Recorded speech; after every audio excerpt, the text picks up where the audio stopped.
Hi friends, ರುಚಿ ಪಾಕಶಾಲೆಗೆ ಸ್ವಾಗತ. ತುಂಬ ರುಚಿಯಾಗಿ ಮತ್ತು ಚಳಿಗೆ ಬಿಸಿ ಬಿಸಿಯಾಗಿ ಟೇಸ್ಟಿಯಾಗಿರೋಂಥ ತೊಗರಿಕಾಳು ಸಾರು ಹೇಗೆ ಮಾಡೋದು ಅಂತ ಇವತ್ತು ನೋಡೋಣ. ಬನ್ನಿ ಹಾಗಾದರೆ. ಮೊದಲಿಗೆ ಒಂದು ಜಾರ್ ತಗೊಂಡು ಅದರಲ್ಲಿ ಸುಲಿದಂಥ 2 ಬೆಳ್ಳುಳ್ಳಿ, ಒಂದು ಸ್ವಲ್ಪ ಅರ್ಧ ಕಾಯಿ ತುರಿ, ಸ್ವಲ್ಪ ಕೊತ್ತಂಬರಿ ಸೊಪ್ಪು, 2 ಟೊಮೊಟೊ ಹಾಕಿ ಚೆನ್ನಾಗಿ ರುಬ್ಕೊಳ್ಳೋಣ. ನೆಕ್ಸ್ಟು ಒಂದು ಕುಕ್ಕರ್ಗೆ ಸ್ವಲ್ಪ ಎಣ್ಣೆ ಹಾಕಿ ಅದು ಬಿಸಿ ಆದಮೇಲೆ ಒಂದು ಸ್ವಲ್ಪ ಸಾಸಿವೆ ಹಾಕಿ ಅದು ಸಿಡಿದ ನಂತರ ಸ್ವಲ್ಪ ಕರಿಬೇವು ಮತ್ತು ಸಣ್ಣದಾಗಿ ಹೆಚ್ಚಿದಂಥ ಈರುಳ್ಳಿ ಹಾಕಿ ಚೆನ್ನಾಗಿ ಫ್ರೈ ಮಾಡ್ಕೊಳ್ಳೋಣ.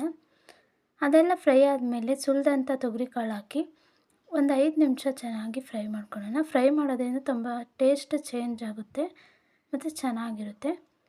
ಫ್ರೈ ಮಾಡಾದಮೇಲೆ ರುಬ್ಬಿದಂಥ ಮಸಾಲೆ ಹಾಕಿ ಒಂದು 10 ನಿಮಿಷ ಕುದಿಸ್ಕೊಳ್ಳೋಣ.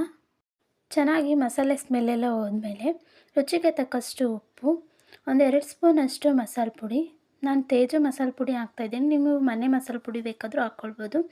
ಹಾಕಿ ಒಂದು ವಿಷಲ್ ಕೂಗಿಸಿದ್ರೆ ರುಚಿಯಾದ ತೊಗರಿಕಾಳು ಸಾಂಬಾರು ಮುದ್ದೆ ಜೊತೆ ಸೂಪರಾಗಿರುತ್ತೆ.